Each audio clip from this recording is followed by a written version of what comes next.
I guess today pag-usapan lang natin itong si Double Zero. Nagkaroon na nga sila dito ng funding and noong March 6, bago lang. So at the moment, we can join projects Discord. Ito yung recent na task dito guys, no? So status ng kanilang airdrop, meron ditong confirm. Again, it's purely speculative guys, pero as per checking naman dito ay meron silang mga hints guys, no? Like you can join sa kanilang Discord and you can also get nung exclusive roles, no? So pag-uusapan natin yan. Pero bago tayo dito magsimula, kung hindi nyo pa na-like itong video na ito, please like this video first.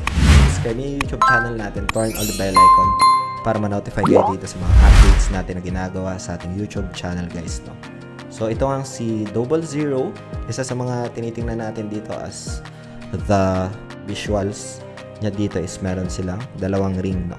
Na kung saan merong executed blocks consensus, which is ito yung sa gitna. Terms dito sa kanilang white paper, upon observation dito, they want to eliminate yung parang latency guys, no? So they want this like a scalability problems na kailangan nilang isolve, and isa ito sa mga project. So Double Zero, meron silang dual ring architecture, reduces yung consensus ng time while freeing up yung validator compute resources and bolstering security, no? So meron siyang pinaka-concept ng pag-solve ng scalability, ng latency. As we observe dito sa kanilang visuals, meron silang pinaka-filter ring and then execution ring, no? So yung primarily na use case nitong filtering is the custom filtering technology eliminates yung 70% of spam traffic, freeing up yung validators to focus on legitimate transactions, to. Ito naman sa loob, kaya pala siya tinawag na Double Zero kasi dalawa, no?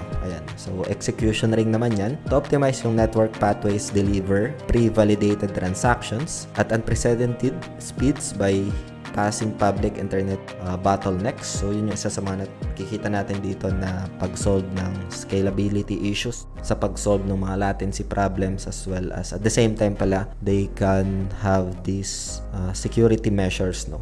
So tingnan natin dito guys ang isa sa mga use cases nito. If revolutionary ito, malaki ang potential in the space, no? So check naman natin guys yung kanyang funding. Isa sa mga tinitingnan ko dito, as per checking dito guys, ayan, Dragonfly Capital, Multi-Chain, JSR, and marami pang iba dito guys, no? So isa sa mga gagawin lang dito is just to join sa kanilang Discord, pass the verification, get yung pinaka-role sa may claim role channel nila. So ganun pa lang guys, no, yung pinaka-updates or yung pinaka-task nila dito for a potential airdrop. Again, yung airdrop is purely speculative and that's not guaranteed, no?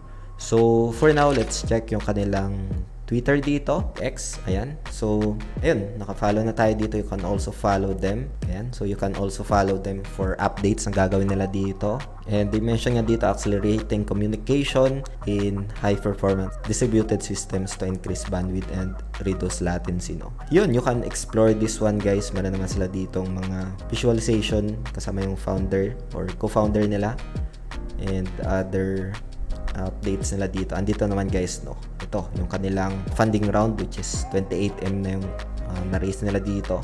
And yun, you can explore this project guys, and ano sa tingin nyo dito sa project ni Double Zero. You can comment, you can explore this one guys. So yun lang, hope this updates helps, and if you have questions as mentioned, feel free to comment lang sa comment section ng video na ito. Maraming salamat ulit sa panunood. Kita yung lahat. Peace out. Bye for now.